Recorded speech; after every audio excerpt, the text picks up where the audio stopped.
Thank you and welcome to the show this morning. The topic this morning is Partners in the Struggle, and we're fortunate to have with us to talk about the organization Partners in the Struggle, the founder and the CEO of Partners in the Struggle, Mr. EJordan1. And of course with Mr. EJordan1 is Ms. CGreenlee. Ms. Greenlee is an advocate for a program called the Galaxy Star Drug Prevention Program. And of course, Mr. Jordan and Ms. Greenlee, let me welcome both of you to the show this morning. Thank you. Okay. And to tell you exactly how excited we are about having you, Mr. Jordan, and Ms. Greenlee. We were reminded that not long ago we had Ms. Greenlee on one of our programs, and she talked about some of the things dealing with youth violence and homicides and et cetera. Right. And so we decided to sort of follow that up and deal with what we consider to be one of the real leaders in terms of trying to stop all of this youth violence, and that is EJordan1. I appreciate that and, comment. of course, but I think that you've demonstrated that, Mr. Jordan, because you've been out there a very, very long time, and that every time that there's some kind of homicide in town, then your organization certainly respond to that. We want to talk about that. But before we get into that, Mr. Jordan, let's have you and Ms. Greenlee to give us some information about your background, the education, the kind of things that got you involved in Partners for the Struggle. And of course, Ms. Greenlee will give us the same information in reference to the Galaxy Drug Prevention Program, Galaxy Star Drug Prevention Program. Well, I guess first of myself, background education as far as growing up in the J.C. Napier homes in South Nashville. Come from two beautiful parents, my mother Marie Jordan, my father Arthur Lee Jordan, who's passed away. Went to McGavick High School, played basketball, and was a student in one of your classes at Tennessee State University. Thus coming into Partners in the Struggle and how it was originated. Back in 1995, there was a little girl by the name of EJordan1 Dixon who was murdered at the Hickory Hollow Mega Market.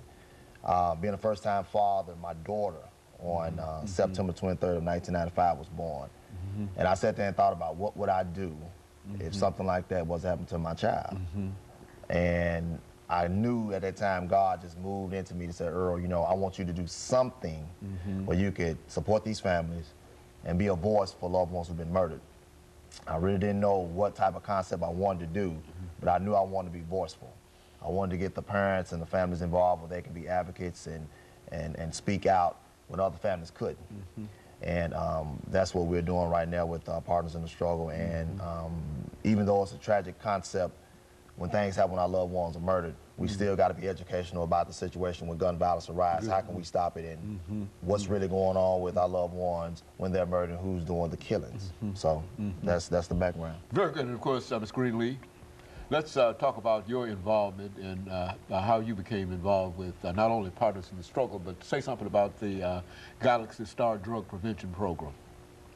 Well, pretty much early on, as he was saying in '75 about the Andrew Dickerson child, you know, I had already been seeing all this violence going on, and I just didn't really take heed to it because about that time it was so much fast life going on in my surroundings. I pretty much just wanted to get involved with the fast life and the fast money and the drugs that were going on in the early '70s, as we'll speak about that early on. But for as the Partners in the Struggle getting involvement, it hit home with the murder of my son, and we'll talk about that. And Brother EJordan1 entered into my life during that time of me really struggling and didn't know how. I was so angry, I didn't know how to voice my opinion or how angry I were. I dare someone take the life of my son.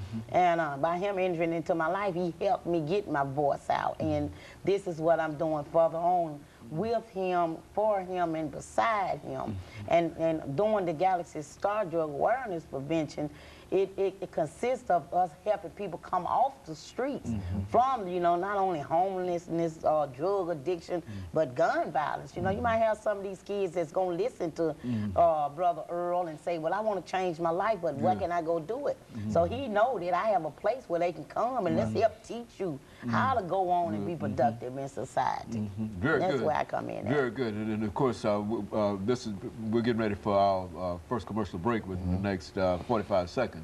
But this is essentially what we want you to do, to give our audience some idea in terms of some of the challenges that are facing our young people today, dealing with drug violence, with gun violence and drugs and some of the other things, and perhaps what they individually might be able to do in order to assist you, because I think, as you've indicated on a number of occasions, that the homicide rate in town is 80, 85, or whatever, and there are therefore 85 individuals who have been affected by that, and I think that under you, working with you, they could form a very, very important coalition and be almost as effective as you and Ms. Greenlee are together. And of course, we'll be back following this very, very short commercial break.